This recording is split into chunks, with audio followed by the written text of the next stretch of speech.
موضوع الدرس في سیرت النبی المصطفیٰ صلی اللہ علیہ وسلم، سورۃ والنجم، تفسیر ابن کثیر۔ الحمد للہ رب العالمین، والصلاة والسلام علی اشرف الانبیاء وسید المرسلین، سیدنا محمد وعلی آلہ واصحابہ اجمعین۔ اللهم صل على سيدنا محمد وعلى آل سيدنا محمد كما صليت على إبراهيم وعلى آل إبراهيم في العالمين إنك حميد مجيد۔ أعوذ بالله من الشيطان الرجيم، بسم الله الرحمن الرحيم۔ والنجم إذا هوى ما ضل صاحبكم وما غوى وما ينطق عن الهوى إن هو إلا وحي يوحى علمه شديد القوى ذو مرة فاستوى وهو بالأفق الأعلى ثم دنا فتدلى فكان قاب قوسين أو أدنى فأوحى إلى عبده ما أوحى ما كذب الفؤاد ما رأى أفتمارونه على ما يرى ولقد رآه نزلة أخرى عند السدرة المنتهى عندها جنة المأوى إذ يغشى السدرة ما يغشى ما زاغ البصر وما طغى لقد رأى من آيات ربه الكبرى۔ اللہ تبارک و تعالی نے کلام مقدس کی اس صورت مبارکہ میں حضور صلی اللہ علیہ وسلم کی سیرت طیبہ کے بارے میں ارشاد فرمایا ہے۔ الحمدللہ ہم نے یہ پڑھ لیا کہ اللہ نے نجم یعنی ستارے کی قسم کھا کے فرمایا کہ محمد مصطفیٰ صلی اللہ علیہ وسلم نہ بہکے ہیں اور نہ پھسلے ہیں، اور ساتھ یہ بھی بتا دیا کہ میرے پاک نبی رحمت دو جہاں امور دینیہ میں کوئی بات ہی نہیں فرماتے کہ جب تک اللہ کی طرف سے وحی نہ آئے۔ اب اگلی آیات میں تھا کہ علمہ، حضور کو سکھلایا پڑھایا جو سخت طاقت والا بڑی قوت والا، ذو مرت بڑے حسن منظر والا ہے، بڑا خوبصورت ہے، وَهُوَ بِالْأُفُقِ الْأَعْلَى، اور وہ بڑی طاقت والی ذات جو ہے افق اعلیٰ یعنی جانب مشرق کی طرف سے، ثم دنا پھر وہ قریب ہوا، فتدلا پھر وہ لٹک گیا، فکان قاب قوسین او ادنا پس فاصلہ دو قوس کے درمیان میں رہا یا اس سے بھی کم، فاوحى الى عبده ما اوحى، پھر وحی کی اپنے بندے کی طرف جو چاہا وحی فرمائی، ما کذب الفؤاد ما رأى، دل نے نہیں انکار کیا اس چیز کا جن کو آنکھوں نے دیکھا، یعنی جو آنکھوں نے دیکھا وہی دل نے بھی تصدیق کی، تو قلب و نظر کی موافقت ہے دیکھنے میں، یعنی اس کا معنی یہ ہوتا ہے کہ جس میں کوئی شبہ نہیں۔ اب اسی درس پہ ہماری بات ہو رہی تھی کہ علمہ شدید القویٰ سے مراد کون ہے۔ ایک قول جو میں نے کل عرض کیا تھا اس میں یعنی بڑے بڑے عظمت والے شان والے صحابہ ہیں، ان سے حضرت ابن عباس رضی اللہ تعالی عنہ فرماتے ہیں کہ اس سے مراد یہ ہے کہ اللہ تبارک و تعالی نے ہی آپ کو سکھلایا، آپ کو پڑھایا. اور اس بات کی تائید میں قرآن مقدس کے اندر بہت آیات ہیں. جیسے میں نے عرض کیا تھا کہ کئی مقام پہ اللہ نے فرمایا سنقرئک، ہم آپ کو پڑھائیں گے اور آپ نہیں بھولیں گے. کسی جگہ اللہ نے فرمایا کہ علمک ما لم تکن تعلم، ہم نے آپ کو پڑھایا آپ نہیں جانتے تھے. اسی طرح اللہ تبارک و تعالی نے فرمایا علم الانسان ما لم یعلم. بعض علماء فرماتے ہیں یہاں انسان سے مراد حضرت محمد مصطفیٰ ہے صلی اللہ علیہ وسلم. ہم نے آپ کو پڑھایا جو آپ نہیں جانتے تھے. اسی طرح اللہ تبارک و تعالی نے حضرت خضر کے بارے میں فرمایا کہ علمناہ من لدنا علما، ہم نے اپنی جانب سے ان کو علم عطا فرمایا. اسی طرح اللہ تبارک و تعالی نے سیدنا آدم علیہ السلام کے بارے میں بھی فرمایا وَعَلَّمَ آدَمَ الْأَسْمَاءَ كُلَّهَا، اللہ نے آدم علیہ السلام کو ان چیزوں کے نام اور تراکیب اور استعمال اور فوائد سب بتلا دی.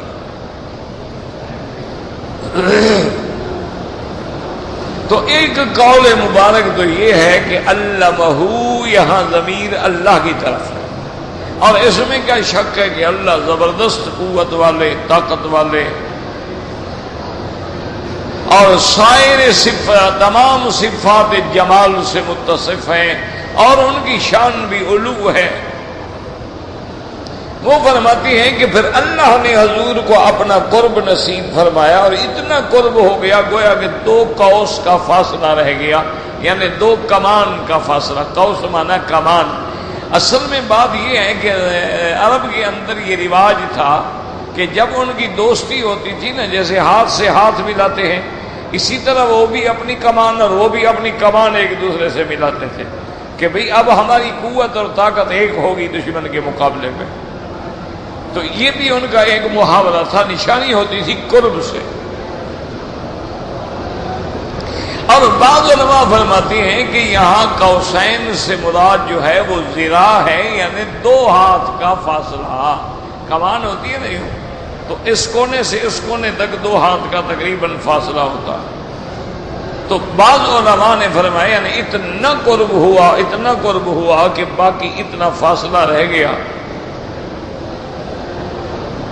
اور اس کے بعد پھر اللہ تبارک و تعالی نے وحی فرمائی اپنے بندے حضرت محمد مصطفیٰ پر. جو وحی فرمائی ایک قول مفسرین کا یہ ہے. اور یاد رکھیں کہ یہ قول کوئی بعید نہیں ہوتا ہے. اللہ جس کو چاہے قرب بخشے، اللہ کی مرضی ہے. حتیٰ کہ اللہ تبارک و تعالیٰ کے نبی کی حدیث قدسی ہے کہ اللہ فرماتے ہیں کہ میرا بندہ یتقرب الی بالنوافل، کہ وہ نفلی عبادتیں کرتے کرتے کرتے کرتے میرے اتنے قریب ہو جاتا ہے کہ میں اس کا سمع بن جاتا ہوں، میں اس کا بصر بن جاتا ہوں. کیا مانا کہ اب اس کا دیکھنا میرے لیے ہوتا ہے اور سننا بھی میرے لیے ہوتا ہے. میرے حکم کے بغیر نہ سنتا ہے نہ دیکھتا ہے. اور اسی طرح اللہ کے قرآن مقدس میں یہ بھی کئی مقامات پہ ہے. فرمایا وَهُوَ مَعَكُمْ أَيْنَمَا كُنْتُمْ، اللہ تبارک و تعالیٰ تمہارے ساتھ ہے چاہے تم جہاں ہو. اسی طرح اللہ تبارک و تعالیٰ فرماتے ہیں کہ اگر تم 2 آدمی سرگوشی کرتے ہو اللہ تعالیٰ تیسرے ہوتے ہیں، اور اگر تم 3 آدمی سرگوشی کرو تو اللہ تبارک و تعالیٰ چوتھے ہوتے ہیں. تو اتنا قرب کے بارے میں اللہ نے قرآن مقدس میں بھی ارشاد فرمایا اور پیغمبر کے لیے بھی فرما دیا. جب حضور غار میں تھے حضرت صدیق کو آپ کا فکر تھا.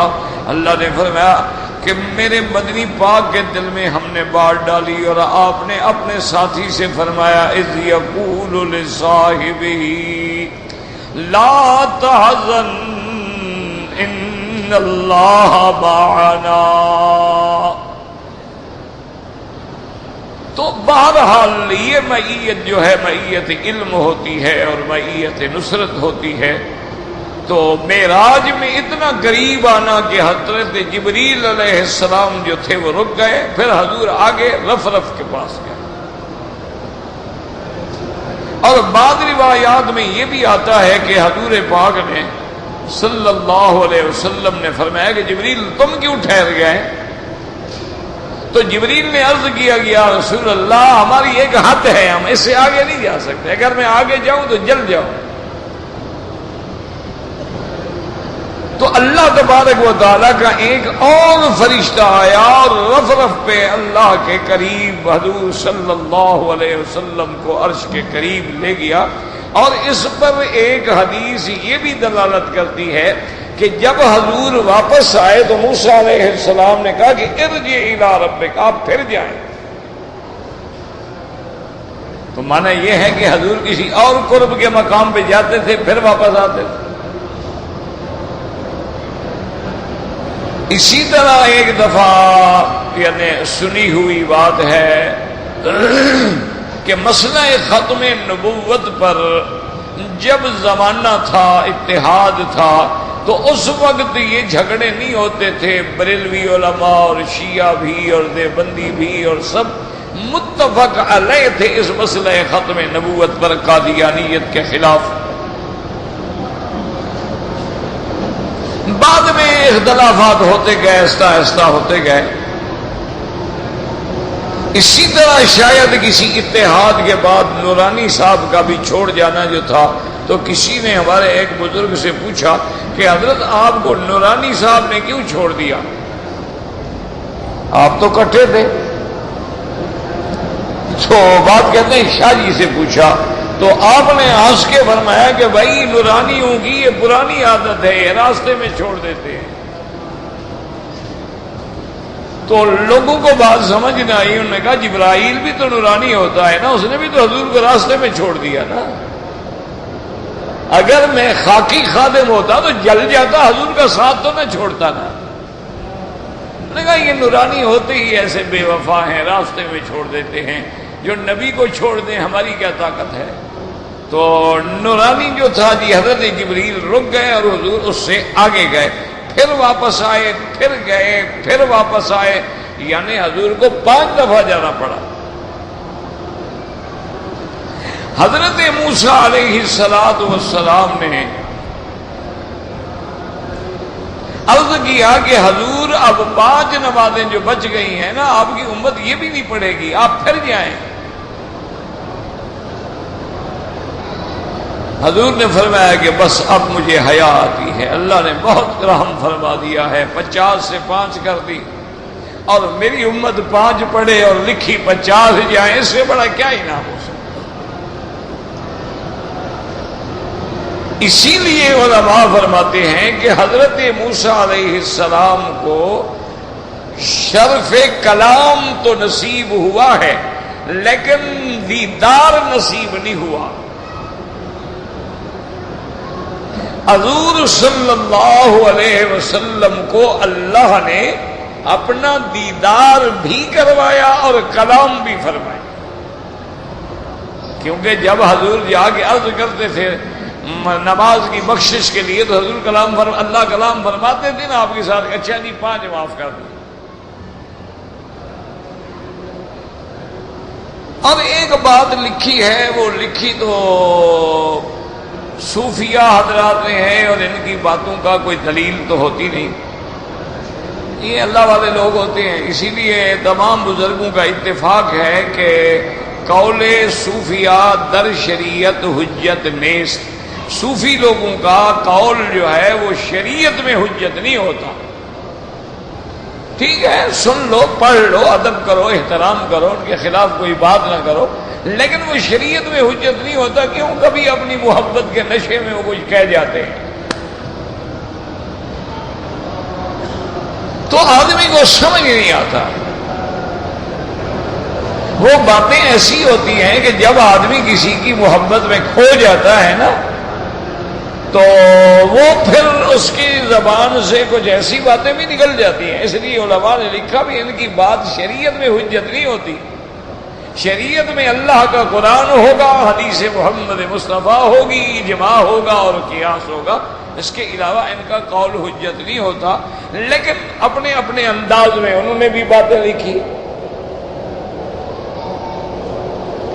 انہوں نے ایک عجیب اپنے ذوق کے مطابق ایک نکتہ نکالا ہے. وہ کہتے ہیں کہ جی حضرت موسیٰ علیہ السلام جو ہر دفعہ کہتے تھے واپس جائیں، حضور واپس جاتے پھر آتے، وہ کہتے ارجع الی ربک، پھر جائیں مہربانی کریں، آپ پھر جاتے، واپس کہتے ارجع الی، آپ پھر جائیں. انہوں نے کہا اس کی وجہ یہ تھی کہ موسیٰ علیہ السلام یہ چاہتے تھے کہ مجھے تو اللہ کا دیدار نصیب نہیں ہوا، لیکن میرے مدنی محمد مصطفیٰ کی آنکھوں نے دیدار کیا ہے. چلو آپ دیدار کرتے رہے، میں دیدار کرنے والے کے آنکھوں کا دیدار کرتا رہوں. انہوں نے اپنا ایک ذوق ہے ان کا. یہ میں نے کہا نا ان کا ایک ذوق ہوتا ہے، اپنا خیال ہوتا ہے، اپنی بات ہوتی ہے ان کی. وہ اس میں آ کے کبھی کہہ دیتے ہیں ایسی بات. تو بہرحال ان کا بھی ایک انداز ہے. وہ کہتے ہیں ورنہ اللہ بھی ایک دفعہ معاف کر دیتے.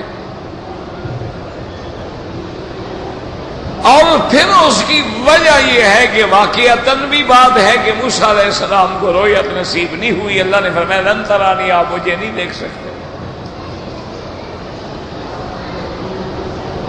ایک قول تو آپ نے یہ پڑھ لیا کہ حضور نے اللہ کو دیکھا بھی ہے، کلام بھی کیا ہے، اور یہ قرب جو ہے اللہ کا حضور کو نصیب ہوا ہے، جیسے اللہ کی شان کو زیبا.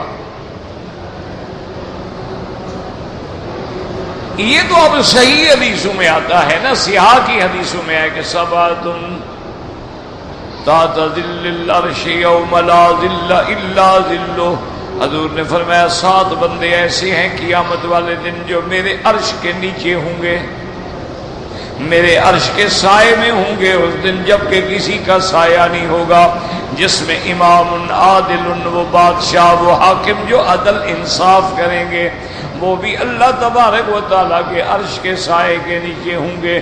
تو اگر وہ عرش کے سائے کے نیچے آ سکتے ہیں تو پیغمبر کی شان تو پھر بہت بلند و بالا ہے.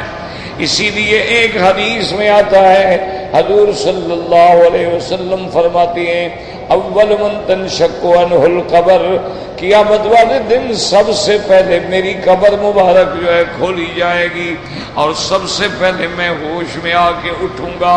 اور اس کے بعد فرماتی ہیں فَإِذَا مُوسَىٰ قَائِمٌ آخذ بقائم قوائم العرش، میں دیکھوں گا کہ موسیٰ علیہ السلام بھی عرش کے پائے کو پکڑ کے کھڑے ہوئے ہیں. آپ فرماتی ہیں کہ اب مجھے پتہ نہیں ہے کہ موسیٰ علیہ السلام بے ہوش ہی نہیں ہوئے ہیں یا موسیٰ علیہ السلام کو مجھ سے پہلے ہوش آ گیا ہے، اس کا پتہ مجھے نہیں ہے. شاید اللہ نے ان کو اس بے ہوشی کا بدلہ دیا ہو جب انہوں نے دیدار کی طلب کی تھی اور اللہ نے تجلی ڈالی تھی تو موسیٰ علیہ السلام بے ہوش ہو گئے تھے. اللہ نے آج ان کو پہلے ہوش دے دیا تاکہ اس بے ہوشی کا بدلہ ادا ہو جائے. تو اب موسیٰ علیہ السلام کا عرش کے پائے کو پکڑ کے کھڑا ہونا، اور حضور فرماتے افاقہ مجھ سے پہلے ہوش میں آئے یا وہ بے ہوش بھی نہیں ہوئے ہیں. اس کا کیا مطلب ہے؟ یاد رکھو قرآن کہتا ہے نفخ فی الصور فصعق من فی السماوات ومن فی الارض الا من شاء اللہ. جب سور پھونکا جائے گا ہر چیز بے ہوش ہو جائے گی اور اس کے بعد فنا ہو جائے گی. اس سے معلوم ہوا کہ انبیاء زندہ ہیں، اس وقت بھی وہ بے ہوش ہوں گے، بے ہوشی سے پھر ہوش آئے گا. یہ نہیں کہ وہ مردہ ہو چکے ہوں تو پھر تو یہ بات ہو کہ اللہ ان کو دوبارہ زندہ کرے گا، یہ تو نہ ہو کہ ہوش آئے گا. اور حضور یہ تو نہ فرمائے کہ موسیٰ علیہ السلام مجھ سے پہلے ہوش میں آئے ہیں یا اللہ نے ان کو بے ہوش بھی نہیں کیا ہے. تو معلوم یہ ہوا کہ انبیاء کی حیات ہے، ان پہ بے ہوشی تو طاری ہو سکتی ہے، لیکن اللہ موت کے بعد ان کو حیات عطا فرما دیتے ہیں، جیسے اللہ تبارک و تعالی شہیدوں کو حیات عطا فرما دیتے ہیں۔ اور پیغمبر کی حیات جو ہے وہ تو شہید سے بھی کروڑ درجہ اعلیٰ ہوتی ہے، کیونکہ شہید کا درجہ تیسرے نمبر پہ ہے اور پیغمبر کا درجہ پہلے نمبر پہ ہے۔ اولئک مع الذین انعم اللہ علیہم من النبیین والصدیقین والشہداء والصالحین وحسن اولئک رفیقا۔ تو اللہ تبارک و تعالیٰ کے بندوں کی موت بھی نرالی ہوتی ہے، حیات بھی نرالی ہوتی ہے۔ یہ کتنی بڑی شان ہے کہ حضور نے فرمایا عائشہ عبد خیرا، اللہ کا ایک بندہ ہے جس کو اللہ نے اختیار دیا ہے کہ دنیا میں رہنا چاہتے ہو تو جب تک چاہے رہیں، اور اگر اللہ کا لقاء پسند کرتے ہو تو آپ کی مرضی ہے۔ تو حضور پاک سے بی بی عائشہ نے پوچھا کہ یا رسول اللہ پھر اس بندے نے کیا پسند کیا؟ فرمایا اللہ کا لقاء پسند کیا۔ تو بی بی عائشہ فرماتی ہے میں سمجھ گئی کہ اذن نہیں اختارنا، اب حضور ہمارے اندر نہیں رہیں گے، وہ اللہ تبارک و تعالیٰ کے لقاء کو پسند فرما لیا۔ تو کتنا بڑا مقام ہے کہ اللہ آپ نے نبی سے کہتے آپ رہنا چاہتے ہیں دنیا میں اور رہیں۔ تو انبیاء کی شان جو ہے نا یاد رکھا کرو، بڑی نرالی شان، ان کا مقام بھی نرالا، ان کی حیات بھی نرالی، ان کی عظمت بھی نرالی، ان کی موت بھی نرالی، موت کے بعد حیات بھی نرالی، ان کا عالم دنیا میں بھی مقام نرالا ہے اور عالم برزخ میں بھی مقام نرالا ہے اور عالم آخرت میں بھی ان کا مقام جو ہے وہ نرالا ہے۔ اللہ تبارک و تعالیٰ کے پیغمبروں کی شان کے بارے میں ہماری زبانیں گنگ ہو سکتی ہیں، ہمارے دماغ تھک جائیں گے، لیکن اللہ کے پیغمبروں کی وصف و ثنا جو ہے وہ کبھی ختم نہیں ہو سکتی۔ اس لیے یاد رکھیں یہاں بھی لفظ ہے افاقہ، افاقہ یفی کو مانا بے ہوشی سے ہوش میں آنا۔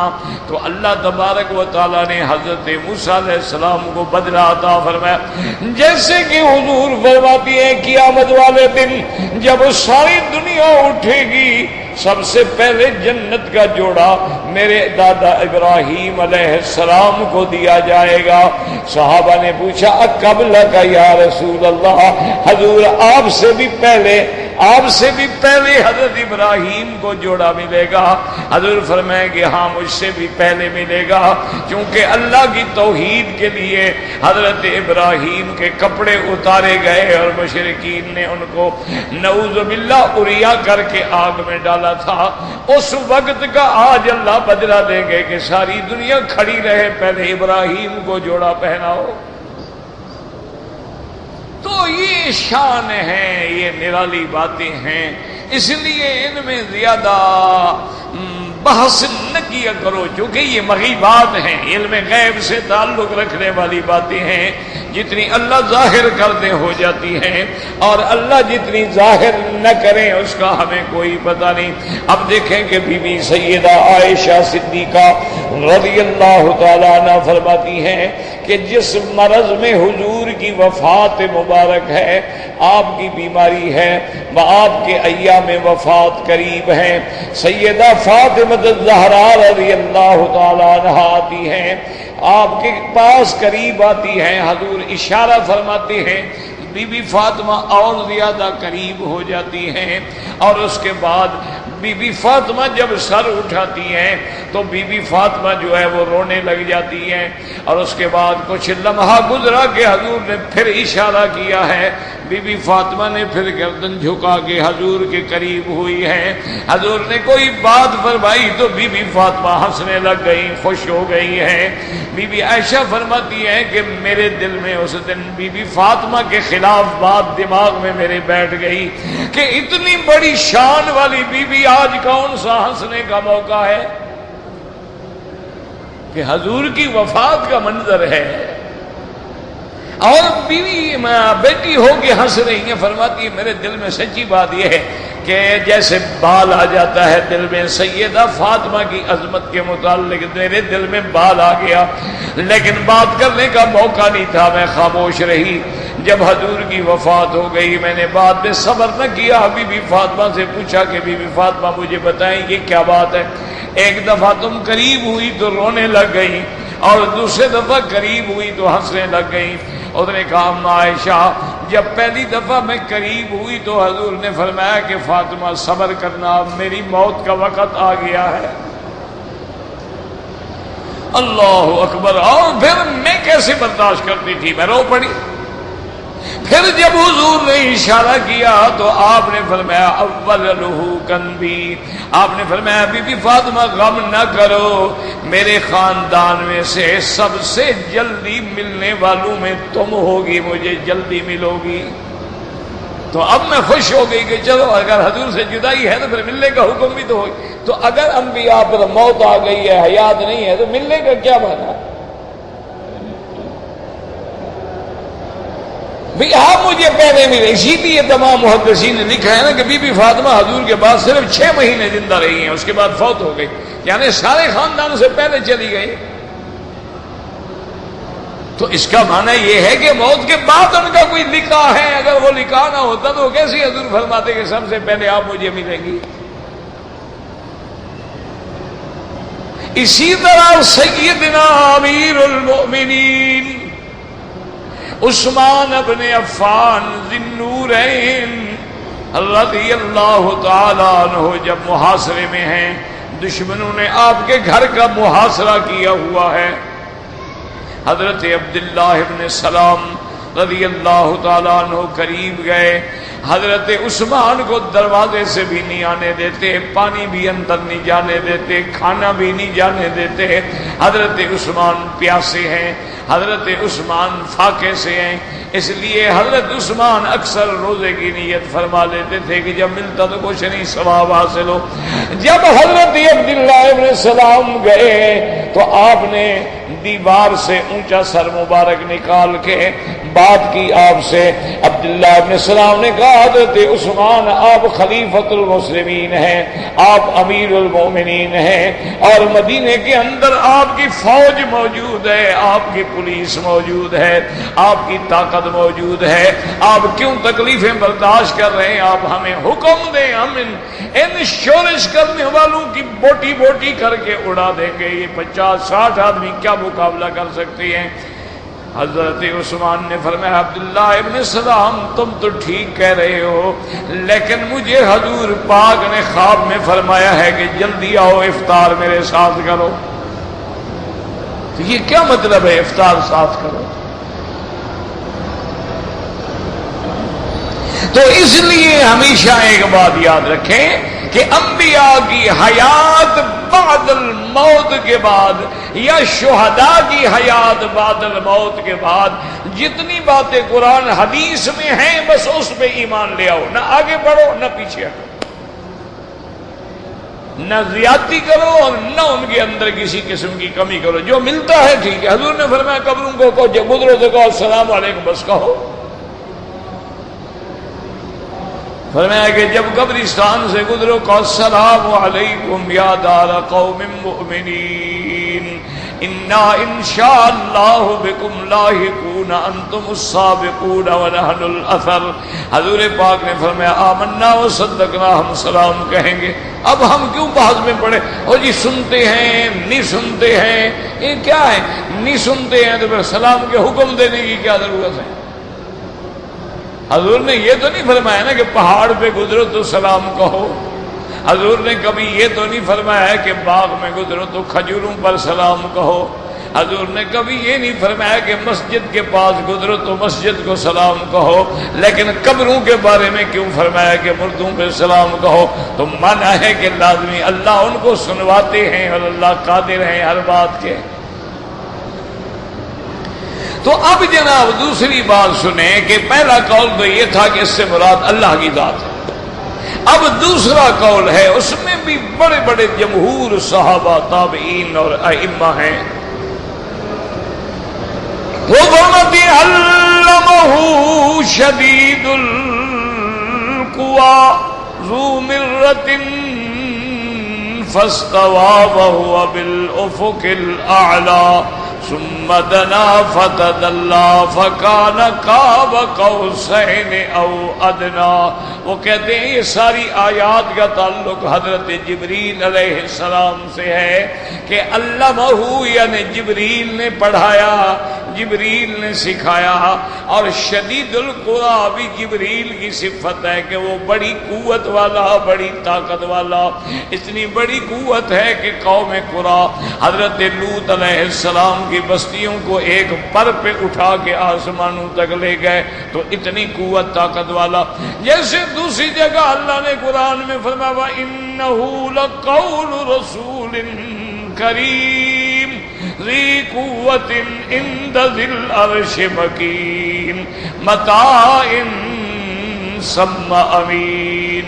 اللہ نے فرمایا یہ قول ہے اس قاصد کا جو عزت والا ہے، ذی قوت بڑی قوت والا ہے، طاقت والا ہے، اللہ کے عرش کے قریب ٹھکانہ ہے، اور بڑا امانت والا ہے، دیانت والا ہے. اللہ کے وحی کو پورا پورا ٹھیک محفوظ کر کے میرے مدنی کو پہنچانے والا ہے. وہ کہتے ہیں ذو مرۃ جمال والا ہے، حسن والا ہے. اور مشرقی کنارے پہ حضور پاک نے دیکھا جبریل علیہ السلام کو. آپ نے 2 دفعہ دیکھا ہے. ایک دفعہ آپ نے زمین پہ دیکھا ہے جب آپ بتا میں ہے کہ جبریل سامنے آیا. حضور فرماتے قد سد الافق، یہ آسمان و زمین کے درمیان جو خلا ہے جب جبریل نے پر کھولے تو یہ سارا خلا بھر گیا. فاغمی علی رسول اللہ، حضور بے ہوش ہو کے زمین پہ گر گئے. اب جبریل نے فوراً انسانی شکل بدلی. ثم دنا فتدلى، آسمانوں سے لٹکا اور حضور کے قریب ہو گیا. حضور کے قریب آیا تو 2 قوس کا فاصلہ درمیان میں رہا. اور آگے کہا یا محمد کیوں گھبرا رہے ہو؟ انا جبریل وانت رسول اللہ، میں جبریل ہوں اور آپ تو اللہ کے رسول ہیں. پھر حضور پاک کو ہوش آیا. حضور حیران ہوئے. آپ نے فرمایا جبریل اتنے تیرے پر ہیں، کیا کوئی ایسا فرشتہ بھی ہے جس سے تیرے پر سے بھی زیادہ پر ہوں؟ تو حضرت جبریل نے عرض کیا یا رسول اللہ میرے تو 600 پر ہیں، ایسے فرشتے بھی ہیں جن کے 5,000 ہزار پر ہیں. اللہ اکبر. نے کہا یہ جبریل کا قرب ہے، جبریل قریب آیا، جبریل طاقت والا، جبریل پڑھانے والا ہے. اب یہاں ایک پھر سوال پیدا ہوا.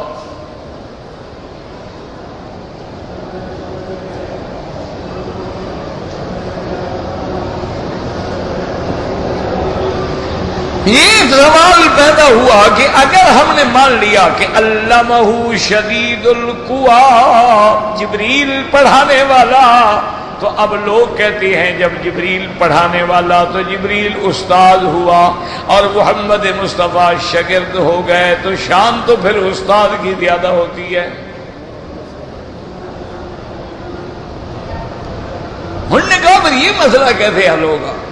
حالانکہ جبریل تو حضور کا خادم ہے، اس کی شان حضور سے کیسے اونچی ہو سکتی ہے؟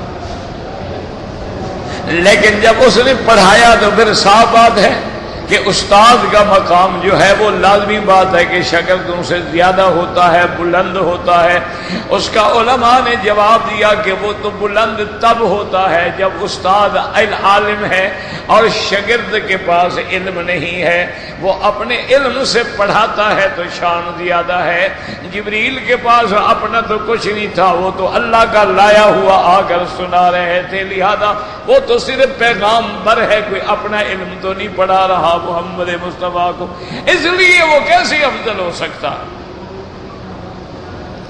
جیسے کہ اللہ نے حکم دیا جبرائیل کو، جبرائیل نے 10 نمازیں پڑھائی حضور محمد مصطفیٰ کو. 5 نمازیں اول وقت میں اور 5 نمازیں آخر وقت میں جبریل امام بنتے تھے اور حضور پاک جو ہے مقتدی بنتے تھے. تو علماء نے لکھا یہ مقتدی یا امام بننے سے فرق نہیں پڑ گیا ہے. کبھی ایسا بھی ہوتا ہے کہ اکابر اصاغر کے پیچھے نماز پڑھتے ہیں, بڑے بڑے علماء طالب کے پیچھے نماز پڑھتے ہیں, بڑی شان والے اپنے سے چھوٹے کے پیچھے نماز پڑھتے ہیں, بڑے بڑے مشائخ جو ہیں وہ اپنے مریدوں کے پیچھے نماز پڑھ لیتے. اس سے کوئی شان میں فرق نہیں آتا. وہ کہتے ہیں اس سے مراد جبریل ہے. علمہ شدید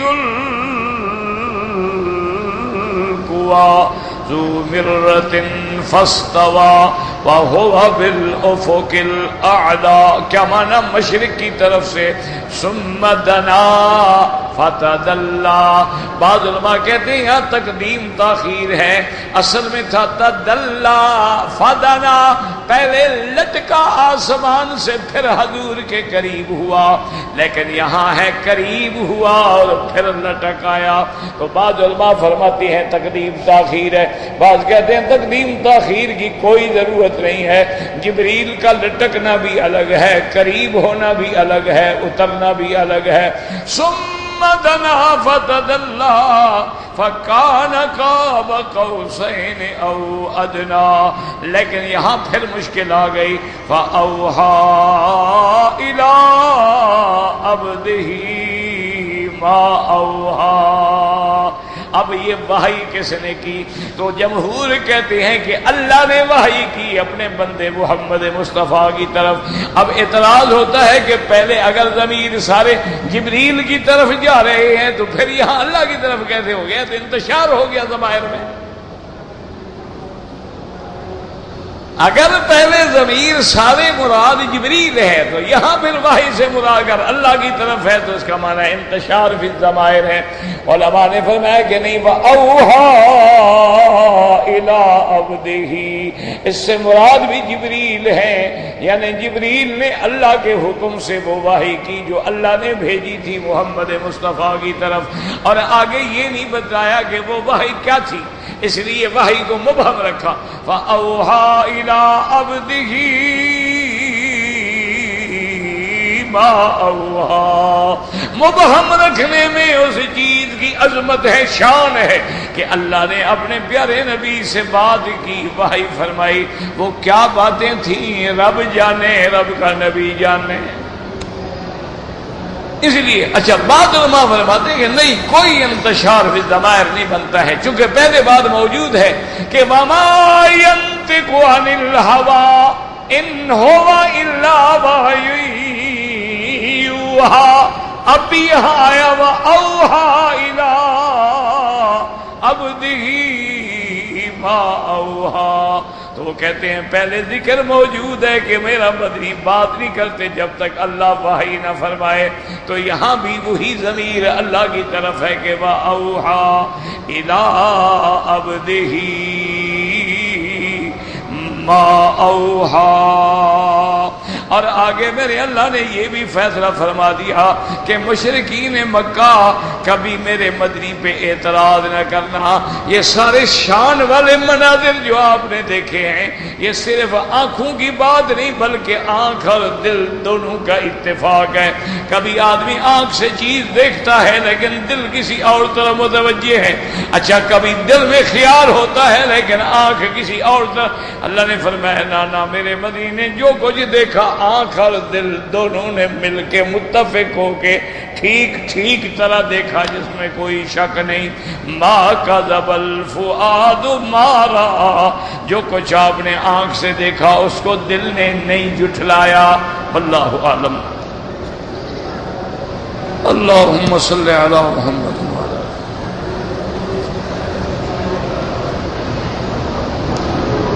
بھئی آب زمزم ہو یا کھجور ہو غیر مسلم کو دے سکتے ہیں. اللہ کے بندے تمہیں اتنا پتہ نہیں ہے کہ مکے میں کافر رہتے تھے وہ زمزم نہیں پیتے تھے؟ اتنا پتہ نہیں مدینے میں یہودی جو تھے وہ کھجوریں مدینے کے نہیں کھاتے تھے؟ سب سے بڑے باغ تو ان کے تھے بدبختوں کے. میلاد کرانا بدعت ہے. اگر میلاد دین ہوتا تو ابو بکر عمر عثمان علی کرتے ہیں. قبر کے عذاب کا منکر جو ہے وہ گمراہ ہوتا ہے. عذاب القبر حق لا ينکرها الا ضال او مضل. حضور کے بال اگر ہیں تو پھر تو بالکل زیارت ہونی چاہیے، لیکن کوئی تحقیق بھی تو ہو نا کہ یہ بال مبارک کیسے پہنچا ہے.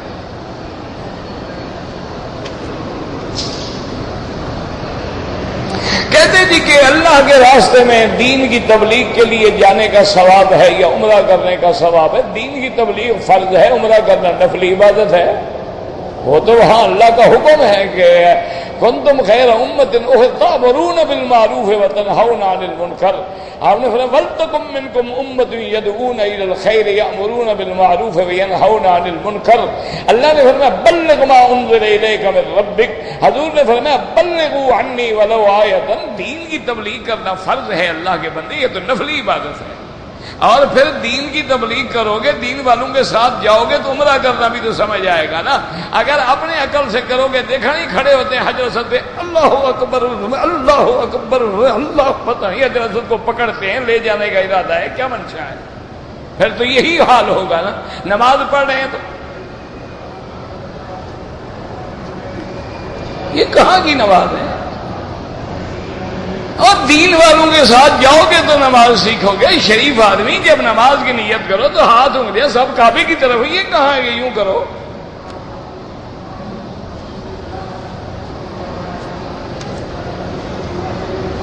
مختلف قسم کے درود ہیں، بالکل علماء نے لکھے ہیں. اگر اس میں کوئی کلمہ شریعت کے خلاف نہیں ہے تو ٹھیک ہے. کہتے جی قرآن پڑھتے ہوئے حافظ حضرات ہلتے رہتے، نہیں ہلنا چاہیے. ہر طواف کے 7 چکر ہوتے ہیں. طواف فرض ہو، واجب ہو، نفل ہو، سنت ہو، 7 چکروں کے بغیر طواف ہوتا ہی نہیں.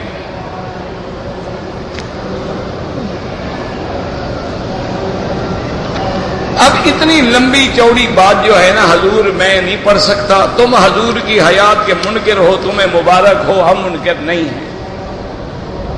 باقی دلائل اور تعویلیں اور بہانے بنانے ہوں تو عقل عیار ہے، 100 بھیس بنا دیتی ہے. جب صحیح ابو داؤد کے اندر صحیح حدیث موجود ہے کہ ما من مسلم یسلم علیہ الا رد اللہ علیہ روحی، وہ حدیث موجود ہے.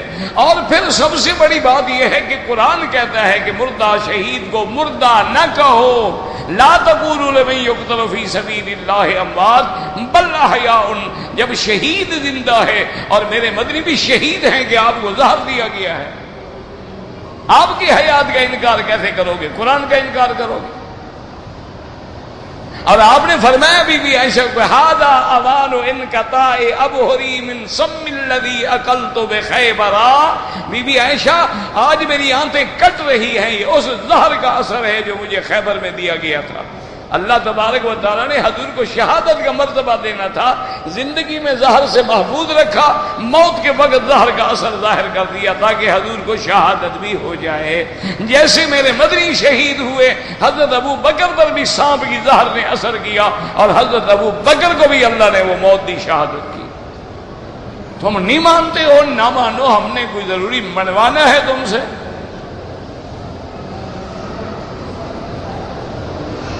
مونچھیں جو ہیں بالکل بلیڈ سے صاف نہ کرو، کچھ نہ کچھ رکھو چھوٹی چھوٹی، کیونکہ حکم ہے کس الشوارب، داڑھی بڑھاؤ، مونچھیں کٹاؤ.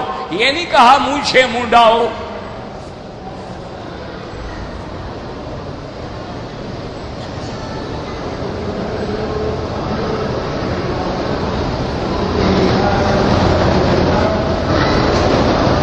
کہتے جی میں ڈاکٹری MBBS کے 4تھے سال کا طالب العلم ہوں، ابھی میرا 1.5 سال باقی ہے، لیکن ایک فری ڈسپنسری میں بیٹھتا ہوں اور مریضوں کی خدمت کرتا ہوں. مجھے وہ کھانا اور رہائش دیتے ہیں، کوئی بات نہیں، بالکل جائز ہے.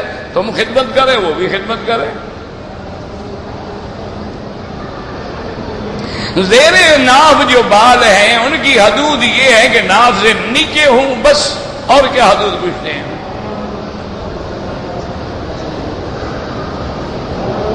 جب نماز کی اقامت ہوتی ہے مقتدی کب کھڑا ہو؟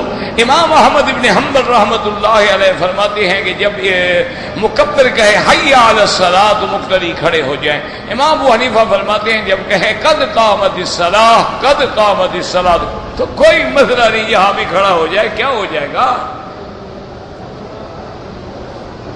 عجیب قوم ہے ہماری دنیا، نعوذ باللہ کفر کی پوری قوت اسلام کو مٹانا چاہتی ہیں، اور یہ ابھی لڑ رہے ہیں کہ حی علی الصلاۃ پہ اٹھیں یا قد قامت الصلاۃ پہ اٹھیں۔ ٹانگیں کتنی کھلی کریں، ہاتھ کہاں باندھیں؟ ہم اسی پہ لڑ رہے، انا للہ و انا الیہ راجعون۔ کفر اسلام کو مٹانا چاہتے، اس نے قرآن دوسرا شائع کر دیا ہے۔ اللہ کے قرآن پر اس وقت 7,000 سے زیادہ اعتراضات آ چکے ہیں۔ ہمارے مولوی انہی جھگڑوں میں مبتلا ہیں۔ یہ کو توفیق نہیں ہے کہ باطل کا مل کر دفاع کریں۔ کیا کہہ سکتے ہیں؟ ہماری بدقسمتی ہے اور کیا ہے؟ بس انا للہ و انا الیہ راجعون۔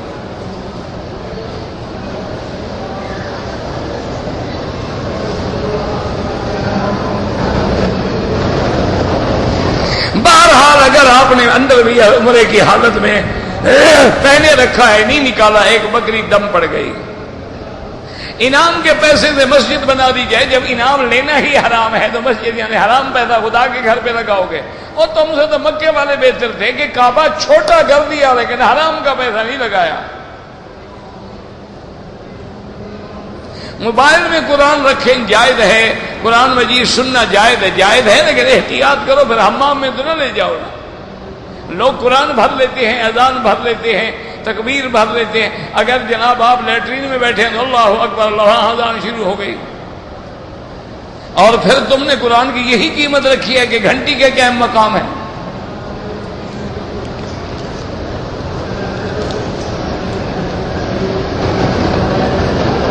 اگر کوئی آدمی کام کا معاوضہ ہمارے کام سے زیادہ دے رہا ہے، خوشی سے دے رہا ہے، بالکل لے لو۔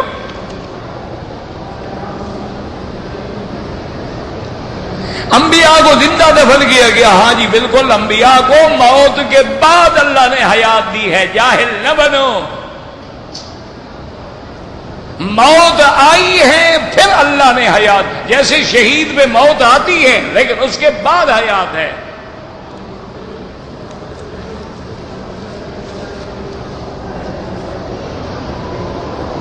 میں نے عمرے کے درمیان غلطی سے ایک نیچے والا کپڑا بھول گیا، پتہ نہیں کہاں نیچے والا کپڑا، مجھے کیا پتا کون سا نیچے والا کپڑا بھول گیا۔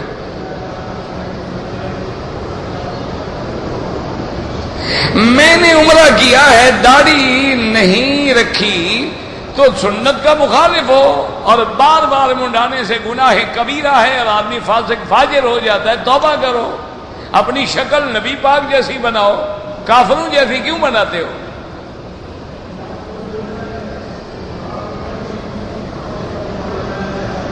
ایک آدمی ہے، وہ بنگلہ دیش سے آیا ہے اور آتے ہوئے احرام نہیں باندھا ہے، احناف کے نزدیک عمرہ بھی کرے اور دم بھی ادا کرے۔ باقی ائمہ فرماتے ہیں اگر نوکری کے لیے آ رہا تھا، عمرے کی نیت نہیں تھی تو دم نہیں پڑے گا۔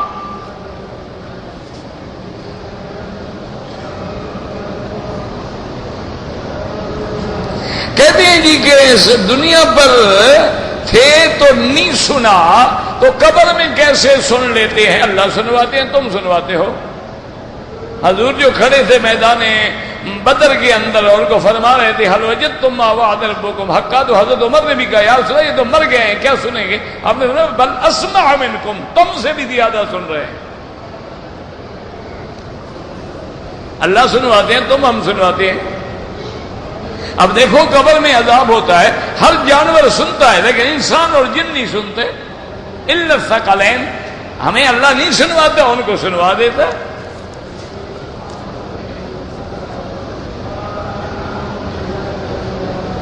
ہم نے احرام ایئرپورٹ سے باندھا ہے، پاکستان سے طواف کر لیا، صفا مروہ دوڑے، ایک بکری دم پڑ گئی۔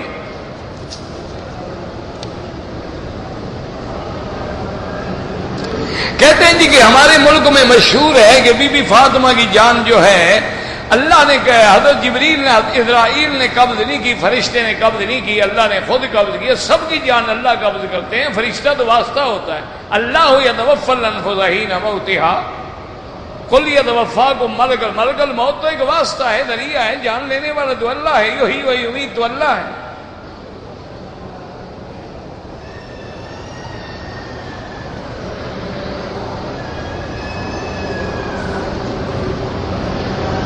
زکات کے پیسے سے مدرسے کی تعمیر ہو سکتی ہے؟ نہیں ہو سکتی ہے.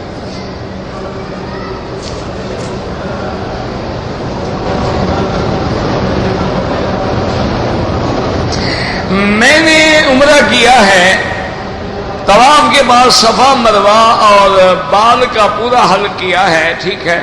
دوسرے دن مرحوم کے بارے میں عمرہ کیا، صفا مروہ کے بعد گھر پر گیا، حمام چلا گیا، احرام اتارا، نہانے کے بعد حل کیا، کوئی بات نہیں.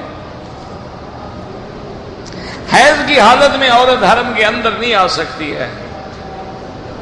بچی کی شادی کب کر دینی چاہیے؟ جب عورت بالغ ہو جائے. لڑکی شادی کر دو، دیر کرو گے پھر رشتے نہیں ملتے. ہمارے دیہاتوں میں یہی رواج ہوتا تھا نا کہ لڑکی بالغ ہو گئی، بس 1 سال کے اندر 2 سال کے اندر شادی ہو گئی. کبھی لڑکیاں 12 سال کی بھی بالغ ہو جاتی ہیں، کبھی 14 سال کی، کبھی 15 سال کی، کبھی 16 سال کی.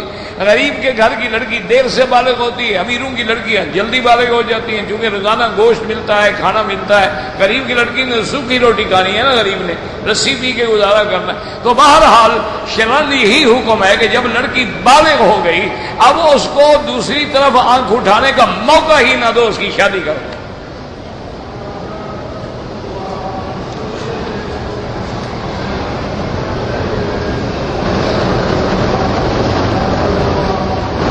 کہتے ہیں جی کہ وہ تفسیر عثمانی اور بخاری شریف میں جو شہداء کی زندگی ہے وہ زندگی جنت کی ہے، نہ کہ قبر کی ہے.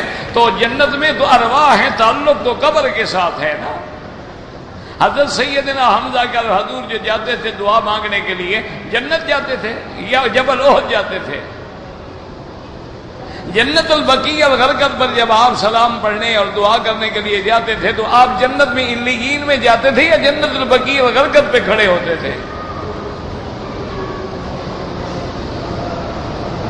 زکات کا پیسہ مدرسے کی تعمیر پہ خرچ نہ کریں.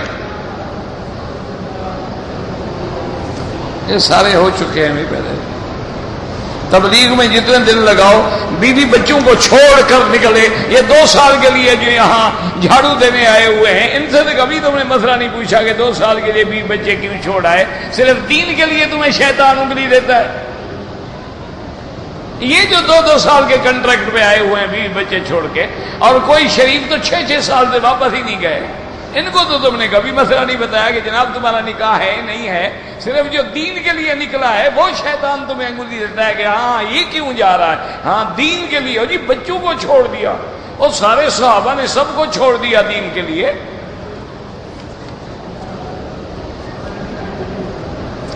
قسطوں میں گاڑی لینا جو ہے ٹھیک ہے.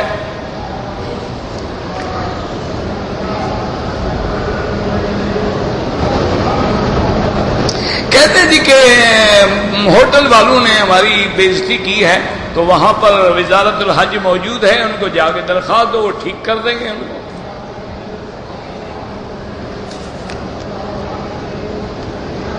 اگر میقات سے احرام نہ باندھے تو دم پڑ جائے گی اور عمرہ بھی کرنا ہوگا.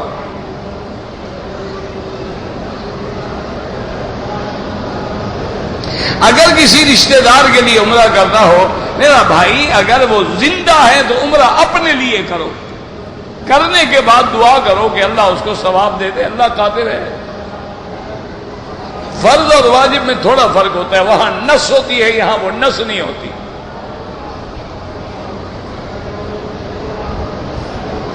مجھے غم آلود خواب آتے ہیں، کوئی بات نہیں.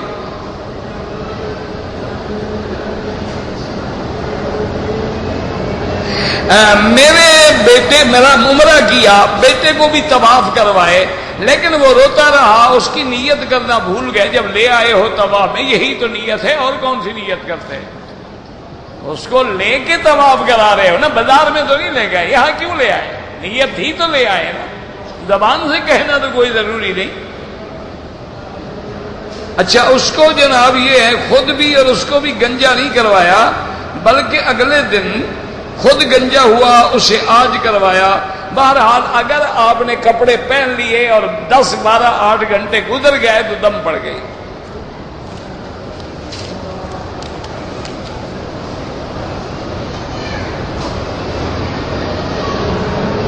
کہتے ہیں جی کہ اللہ تبارک و تعالی نے فرمایا ہے کہ حضرت عیسیٰ حضرت زکریا پہ یعنی یوم آتے ہیں نا، یوم ولدا و یوم یموت و یوم یبعث، کیا ہم تو کہتے ہیں موت تو آئی نا، یہ کون انکار کرتا ہے کہ موت نہیں آئی؟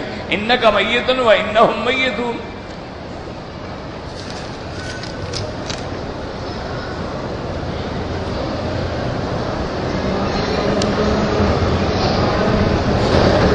کہتے ہیں ہمارے گاؤں میں مسجد ہے، اس کا متولی ایک مفتی صاحب ہیں، مفتی صاحب آس پاس کی جگہ ان سے مسجد اور متصل مدرسے کے نام پر خرید کر اپنے نام کرا لیتا ہے۔ خدا کو قیامت میں جواب دے گا میں اور آپ کیا کریں؟ آج کل اکثر مفتی جو ہیں وہ مفت سے بنے ہیں، فتوے سے نہیں بنے، وہ مفت سے مفتی ہے، ورنہ جو عالم دین ہوگا ویسا کرے گا کہ مسجد کے نام پہ زمین لے کے اپنے نام کرا لے۔ اچھا بعض لوگ یہ بھی ہوتا ہے تم تحقیق کرو، بعض لوگ یہ کرتے ہیں کہ مثلا ایک قیمتی جگہ ہے، اس کو ڈر ہوتا ہے کہ اگر یہ جگہ میں نے وقف کر دی یا مسجد کے نام کر دی یا مدرسے کے نام کر دی تو کل حکومت شاید اپنے قبضے میں لے لے، اس کو میں اپنے نام رہنے دوں لیکن ہے مدرسے کی، تاکہ یہ جگہ محفوظ رہے۔ تو نیتوں کو تو اللہ جانتے ہیں نا، پہلے یہ بھی پتہ کرو کہ اس کی ممکن ہے یہ نیت ہو۔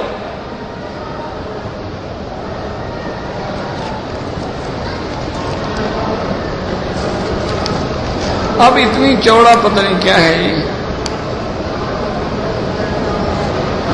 احمد مجتبیٰ محمد مصطفیٰ الہی بحرمان، پتہ نہیں، مجھے تو نہیں پتہ یہ کیا ہے ابھی۔ اب کوئی شجرہ مبارک چھپا ہوا ہوگا۔